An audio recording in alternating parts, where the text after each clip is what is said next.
بسم اللہ الرحمن الرحیم۔ تنزانیہ گورم گورا کے جنگلات کے اندر اس وقت ہوں۔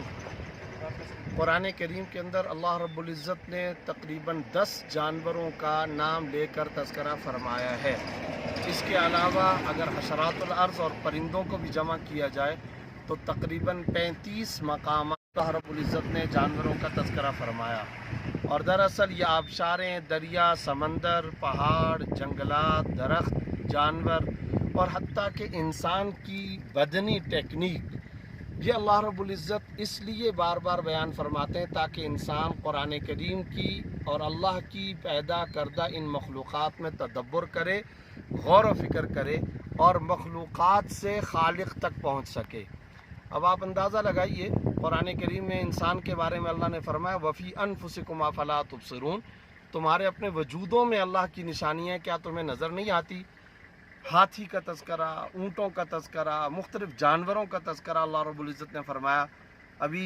یہ اس طرح کے جانور، زرافہ اور مختلف قسم کے جانور، جنگلات ایمان میں اضافہ پیدا کرنے اور قرآنی نشانیوں میں غور و فکر اور تدبر پیدا کر کے اللہ کی ذات پر اپنے توکل، ایمان میں اضافہ کرنے، ان نشانیوں کے اندر غور و فکر کرنا ایک بندہ مومن کا خاص طور پر وتیرہ ہونا چاہیے۔ اللہ رب العزت نے قرآن کریم میں جا بجا بیان فرمایا ہے، اور یہ جو قرآن میں فرمایا سیروا فی الارض، زمین کے اندر چلو پھرو، خاص طور پر اس کا ایک بنیادی سبب یہ بھی ہے کہ اللہ کی نشانیوں میں غور و فکر کرنے کا بہترین موقع انسان کو میسر آ جائے۔ یہ ساری کی ساری اللہ کی مخلوقات ایمان میں اضافے کا ذریعہ ہے، اور پھر انسان جب ان کے اندر غور و فکر کرتا ہے، تدبر کرتا ہے، اور پھر اللہ کے ساتھ، خالق کے ساتھ، مخلوق کو دیکھ کر خالق کے ساتھ تعلق قائم کرنا، اور جب اللہ کے ساتھ اس کا ایک تعلق قائم ہو جاتا ہے تو پھر بندے اور خدا کے درمیان میں معرفت کا، قربت کا، ایک خاص قسم کا، لذیذ قسم کا جو تعلق ہوتا ہے وہ اصل میں ایمان کی معراج ہوا کرتا ہے۔